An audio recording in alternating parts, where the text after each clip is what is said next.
Kaixo, ongi etorria, Ruffiniren erregela gogoratuko dugu. Hortarako baldintza zein zen? Zatitzailea izan behar dula, X gehia edo X kena. Bestela zin da egin. Ordan, zatiketa egin daiteke Ruffiniren erregela aldiz? Bai, zatitzailea delako isa keniru. Hemen, bai badago koefiziente batetik aparte, beste bat, adibidez, 3, 4, 5, ezingo genuke Ruffiniren erregela erabili. Ordan, nola egiten zen, gogoratu zaitez. Lehenengo egiten dena da, koefizientea bakarrik jarri. Isak alde batera uzten ditugu. Orduan, hau da, laugarren mailakoa.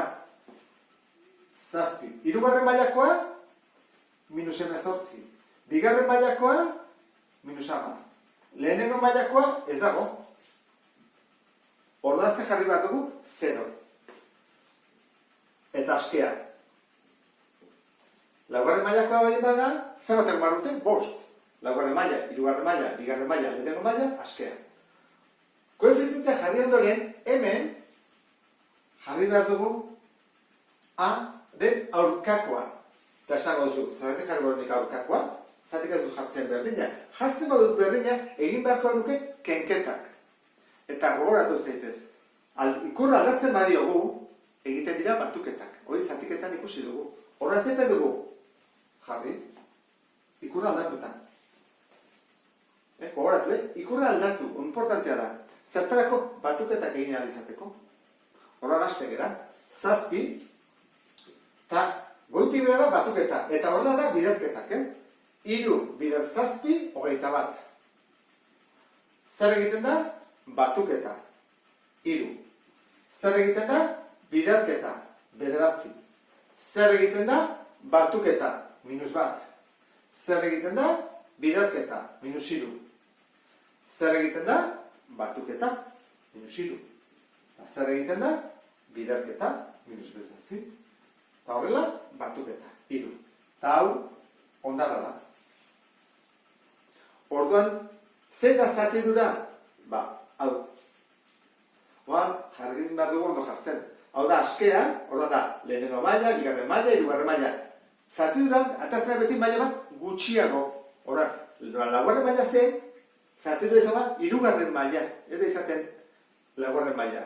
Orduan, izango zake, 7 isaber 3, bat gutxiago, gehi 3 isaber 2, orain, lehenengo mailakoa, ken isa, ez du jarriko ken bat isa, bat hori ez da jartzen, eta ken 3, nahi askea.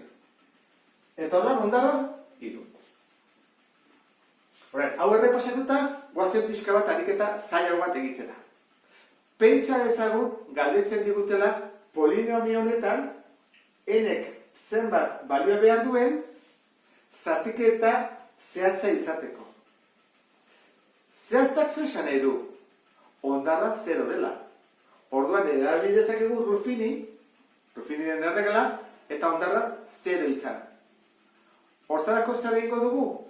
Koefizienteak mantenduko ditugu, eta letrazko atal guztiak kendu. Hasiko gara, 5. maila, 5. 4. maila, -3. 3. maila, 2n. Kendu dugu isa, baina behitzen zego 2n. 2. maila, 4. Lehenengo maila, -n. Eta askea, 15. 5. maila, 6 goga dute. 1, 2, 3, 4, 5, 6. Eta hemen, zatitu behar dugu, zenbaki batekin, zerekin, baten aurkakoarekin. Zergatik, batuketak egin alizateko, bestela kenketak egin behar dira. Horren jarriko dugu batuketaren ordez, hemen, minus. Horren, batuketak egin daitezke. Eta, esan dugu, zehatza izateko, ondarra 0 dela. 0 eta baztegu, ea nola egiten dugun. Hasiko gara, zer egiten da, batuketa. 5 gehi, ez dago ezerre, horren, 5, batuketa. Biderketa, -1 bider 5, -5. Batuketa, -8. Biderketa, -bider -plus. Batuketa, baina 2n eta 8 ez dira antzekoak, ezin dira batu. Horan, utziko dugu polinomio bat bezala, 2n gehi 8. Ezin dugulako gehiago egin. Hasiko ez pixkoa separatzen hola banatzen, bestela nahastu gaitezke. Urrengoa, bidertu behar dugu diagonalean. -1 bider, bana denak banatze bezala. Honekin eta honekin. Horran, -1 bider biene, minus biene. Eta -1 bider zortzi, minus zortzi. Honen batuk eta egin behar dugu. Jarrikut hemen. Dugu minus biene, dugu ken zortzi eta dugu gehi lau. Hau indezakegu, Zer ematen dut, kontuz, goatzen zean, aspaldi egiten zen akatsa. Ez eta egin zortzi gehi lau. Da, minus zortzi gehi lau. Minus lau.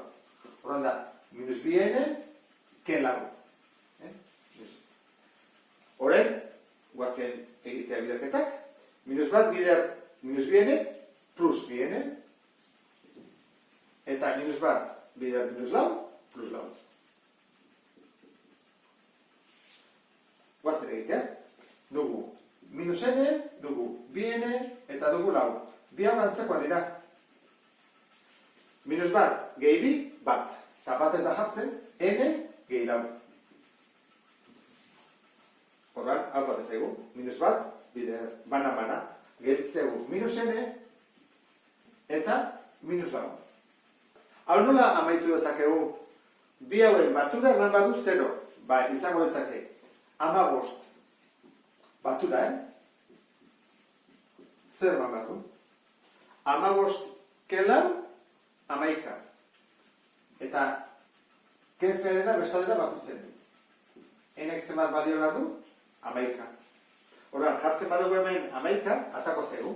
Jai bat horren izateke horrela, 5 isaber 5, ken 3 isaber lau, gehi 2 bider 11, 22, gehi lau isaber 2, ken 11, gehi 15, zati, horrein zure lana izango ditzake, zatiketa egitea. Eta teaba zaizu ondara, 0. Ba, honekin ondo ulertu duzulakoa, beste bat arte. Agur?